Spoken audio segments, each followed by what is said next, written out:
Assalamualaikum warahmatullahi wabarakatuh. Selamat siang semuanya. Hari ini bertemu lagi dengan pembelajaran daring IPA bersama Ustazah Esi. Kita akan membahas tentang bab 5, yaitu nutrisi dan sistem pencernaan pada manusia.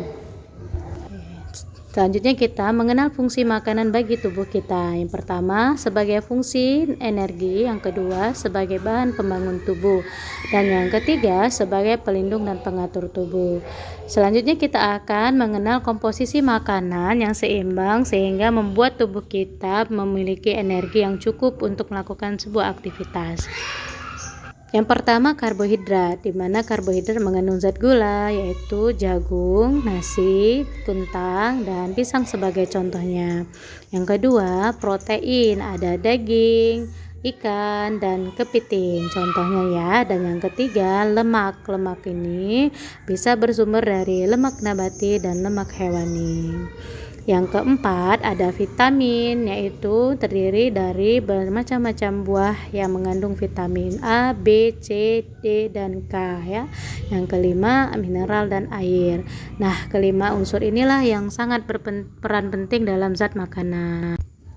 Selanjutnya proses pencernaan dapat dilakukan secara mekanis dan kimiawi. Apa itu mekanis? Yaitu proses pencernaan makanan dengan menggunakan gigi.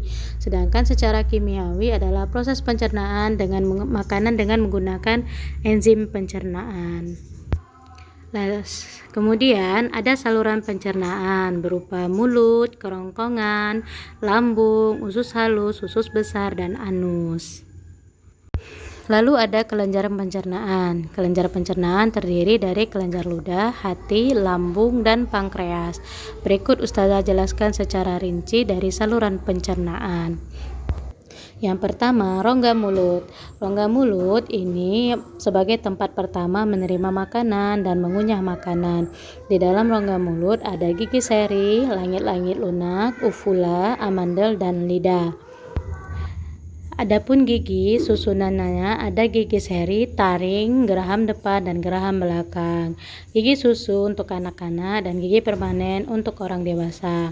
Gigi susu berjumlah 20, sedangkan gigi dewasa berjumlah 32. Dengan komposisi yang bisa dilihat pada gambar ya.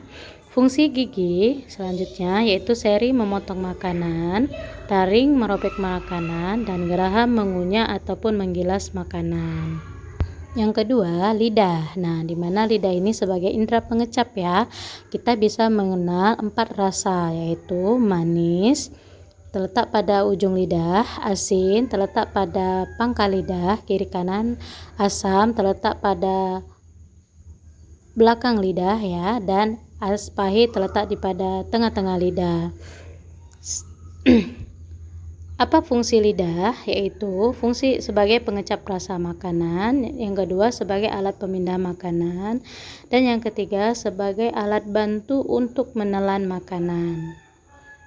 Yang ketiga kerongkongan. Nah, pada kerongkongan terdapat faring yang merupakan persimpangan antara tenggorokan dengan kerongkongan. Pada pangkal faring terdapat epiglotis, yaitu katup pangkal tenggorokan yang menutupi tenggorokan sehingga makanan masuk melalui kerongkongan.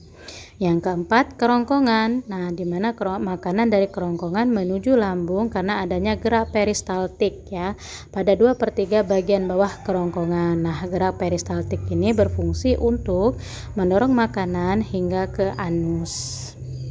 Berikut contohnya. Nah, selanjutnya yang kelima lambung. Lambung terdiri dari 3 bagian, yaitu kardiak bagian atas, fundus bagian tengah, dan pilorus bagian bawah. Lambung bagian tengah menghasilkan getah lambung yang terdiri atas air, lendir, asam lambung, enzim renin, dan pepsinogen. Asam lambung berfungsi untuk membunuh kuman penyakit yang masuk melalui makanan, mengaktifkan pepsinogen menjadi pepsin. Nah, pepsin mengubah protein menjadi pepton, di mana enzim renin berfungsi untuk menggumpalkan protein susu. Kemudian ada usus halus, di mana usus halus ini memiliki 3 bagian, yaitu duodenum, jejunum, dan ileum. Nah, usus halus ini panjangnya sekitar 2-7 meter di dalam tubuh kita. Berikut gambar usus 12 jari atau duodenum ya. Nah, Ini gambarnya teman-teman. Terus yang ini gambar usus halus, hati, empedu, dan pankreas. Nah, di dalam tubuh kita, di mana hati, empedu, dan pankreas ini sebagai kelenjar pencernaan pada tubuh kita.